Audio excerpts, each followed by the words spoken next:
Rising star Asia cup, যাদের heart দুর্বল তাদের জন্য এই ম্যাচটি ছিল না। রাইজিং স্টার এশিয়া কাপের ফাইনাল, এই ম্যাচ এমন একটি ম্যাচ ছিল, কি বলবো, এইরকম ফাইনাল ম্যাচ মানে 0.1% হিসাবে দেখা যায়। মানে দুর্দান্ত ম্যাচ ছিল। পাকিস্তানের সাথে বাংলাদেশের ফাইনাল, এই ম্যাচে বাংলাদেশকে কিন্তু জেতার জন্য থালা সাজিয়ে দিয়েছিল পাকিস্তান। বাংলাদেশ এবং পাকিস্তানের ফাইনাল ম্যাচে বাংলাদেশকে ম্যাচ সাজিয়ে দিয়েছিল। বাংলাদেশ নিজে ম্যাচটা কিন্তু গুছিয়ে নিয়েছিল যে আমরা এবার নতুন চ্যাম্পিয়ন হব এই এশিয়া কাপে। কিন্তু পাকিস্তান যেখান থেকে ম্যাচটা বের করে নিয়ে গেল, বাংলাদেশ প্রথমে শুরুটা এত সুন্দর করেছিল, পাকিস্তানকে প্রথম থেকে চাপে রেখেছিল। পাওয়ার প্লেতে উইকেট নিয়েছিল, তারপরে মাঝে উইকেট নিয়েছিল মিডল ওভারে, তারপরে শেষের দিকে উইকেট নিয়ে মাত্র 125 রানে অল আউট করে দেয় পাকিস্তানকে। মানে পুরো একটা ম্যাচ সাজে গেছিলো যে 125 রান হয়েছে, 126 রান তুলতে পারলে কিন্তু ম্যাচটা ইজিলি জিতে যাব। কারণ খুবই কম একটা রান, এরকম ফাইনাল ম্যাচে কম রান একটা চাপ থাকে, কিন্তু খুবই কম রান ছিল, 126 রান টার্গেট। বাংলাদেশ ব্যাট করতে নামে, প্রথমে 2-4টি 4-6 হয়, কিন্তু তারপরে যখন উইকেট পড়তে লাগে, তারপরে কিন্তু সেই উইকেট আর থামে না, একের পর এক কিন্তু উইকেট পড়তে থাকে।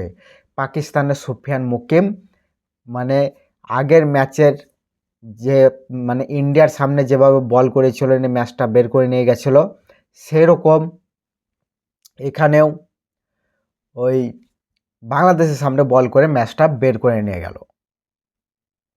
কি বলবো, আর বাংলাদেশের একটি ব্যাটসম্যান মানে এই পিচে টিকতে পারলো না। পাকিস্তানের ব্যাটসম্যানরা তো টিকতে পারলো না ঠিকই, ম্যাচটা তো সাজিয়ে দিয়েছিল বাংলাদেশকে, কিন্তু বাংলাদেশের যে হাল এরকম হবে সেটাও কিন্তু ভাবা যায়নি যে এইভাবে গোছালোভাবে উইকেট পড়ে যাবে। তারপরে বাংলাদেশ কিন্তু ম্যাচটা কোনো রকমে নিয়ে গিয়ে 19তম ওভারে 20 রান তুলে নেয় শাকলিন বলে একজন, আর রিপন মণ্ডল যে বরাবর কিন্তু বাংলাদেশের সব থেকে ভালো বলার, সে কিন্তু 1 ওভারে 20 রান তুলে নেয়, দুজন ব্যাটিং মিলে 20 রান তুলে নেওয়ার পর আর মাত্র 7 রান দরকার হয় জেতার জন্য, 1 ওভারে 7 রান। কিন্তু পাকিস্তানের আহমদ দানিয়াল বল করে 7 রান কিন্তু সেভ করে 6 রান দেয়, ম্যাচ টাই হয়ে যায়। ম্যাচ টাই হওয়ার কারণে সুপার ওভার চলে আসে। সুপার ওভারেও কিন্তু বাংলাদেশের কিন্তু ম্যাচটা আবার সাজিয়ে দিয়েছিল পাকিস্তান, যে তোমরা প্রথমে ব্যাট করো আর 12-15 রান তুলে দাও, তাহলে আমাদের কষ্ট হবে। কিন্তু কি হলো, কেবলমাত্র 6 রান, তা আবার 5 রান বাই ওয়াইডে এসছে, আর 2টি উইকেট পড়ে গেল। বাংলাদেশের বলারের নাম করতে হবে, আহমদ দানিয়াল দারুণ বল করেছে। মানে 20 ওভারে বল করে 7 রান সেভ করা, তারপরে 6 রানে অল আউট করে দেওয়া সুপার ওভারে, দারুণ মানে বলার, সে তার নাম করতেই হবে।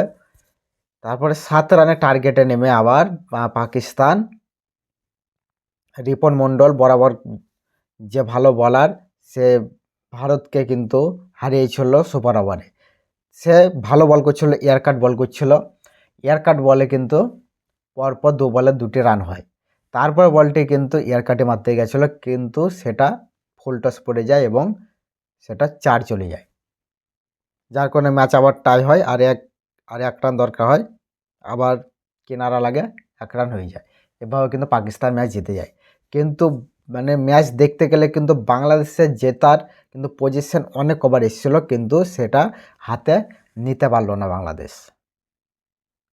যেমন আগের ম্যাচে ভারত জেতা ম্যাচ নিতে পারেনি, সেরকম বাংলাদেশ এই ম্যাচটি জেতা ম্যাচ নিতে পারেনি। তৃতীয়বারের জন্য এশিয়া কাপের কিন্তু বিজয়তা হলো এই পাকিস্তান। ম্যাচটি মানে এমন একটি ম্যাচ, যাদের হার্ট দুর্বল তারা দেখতে পারবেন না লাস্ট ওভারে 7 রান সেভ করা, মানে পাকিস্তানের আর বাংলাদেশের প্লেয়ারদের চোখ টলবো টলবো করছিল। আর মাথায় টেনশন মনে হচ্ছে একবার উড়ে যাচ্ছিল। দর্শকরাও কিন্তু একবারে শান্ত হয়ে গেছিলো যে ম্যাচ কার দিকে কখন ঘুরে। ম্যাচটা আসলে যখন 2 ওভার 27 রান দরকার ছিল, তখন 1 ওভারে 20 রানটা এলো, তখনই কিন্তু ম্যাচটা কিন্তু বাংলাদেশের পক্ষে চলে গেছিলো। কারণ 1 ওভারে 20 যখন তুলতে পেরেছে, তখন 1 ওভারে 7 রান কিন্তু তুলে দেবে সেই মুহূর্তে। কারণ 1 ওভারে 20 রান, 3টি ছক্কা মেরেছিল। রিপন মণ্ডল একটা আর 2টি সাকলিন। কিন্তু শেষ ওভারে যে 7 রান করতে পারবে না, এটাও কিন্তু ভাবা যায়নি। আর হাতে মাত্র 1টি উইকেট ছিল, এটাও কিন্তু একটা ভয়ের কারণ ছিল। কারণ বল যদি ক্যাচ চলে যেত, তাহলে কিন্তু অল আউট হয়ে যেত। কিন্তু বাংলাদেশ যাই হোক পুরো সিজনটাই কিন্তু ভালো খেলেছে, বেস্ট টিম ছিল। বাংলাদেশ একটি বেস্ট টিম ছিল, কিন্তু ফাইনালটি নিতে পারলো না। যেহেতু ফাইনাল নেওয়া অবশ্যই প্রয়োজন ছিল, কারণ সেই হিসাবে কিন্তু টিম ছিল। পাকিস্তান অবশ্যই এবছর তাবত্য টিম, কিন্তু বাংলাদেশ কিন্তু কম ছিল না। বাংলাদেশ কিন্তু এবছর খেলা দারুণ দেখিয়েছে, কারণ ইন্ডিয়া এ টিমকে হারাতে পেরেছে, পাকিস্তানকেও প্রায় হারিয়ে দিয়েছিল। তো তৃতীয়বারের মতো পাকিস্তান হয়ে গেল চ্যাম্পিয়ন, রাইজিং স্টার এশিয়া কাপের চ্যাম্পিয়ন পাকিস্তান। পাকিস্তানের এখন কপাল খুলে গেছে। এইদিকে পাকিস্তান জিম্বাবুয়েকে হারিয়েছে আজকের খেলাতেই। তারপরে তার আগের দিনের ম্যাচে শ্রীলঙ্কাকে পাকিস্তান হারিয়েছে। এর আগে পাকিস্তান ভারতকে হারালো, এবার ফাইনালও জিতলো। পাকিস্তানের লাক ভালোই চলছে, লাক খারাপ আমাদের ভারতের এবং বাংলাদেশে চলছে। কারণ আপনারা জানেন টেস্টে ভারত সাউথ আফ্রিকাকে 489 রান করতে দিয়েছে, প্রচুর রান করে দিয়েছে সাউথ আফ্রিকা। ম্যাচ জেতা খুবই একটি টাফ হয়ে গেছে। তারপরে বাংলাদেশের সামনে কিন্তু ভারত হারলো এই এশিয়া কাপে, রাইজিং স্টার এশিয়া কাপে।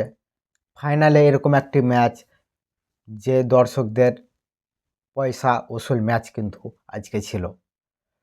মহসন নাকভি দেবে এশিয়া কাপ, এবার তো দিতে কোনো ক্ষতি নেই, কারণ ভারত নাই সামনে। এবার সে কাপ তুলে দেবে পাকিস্তানের হাতেই।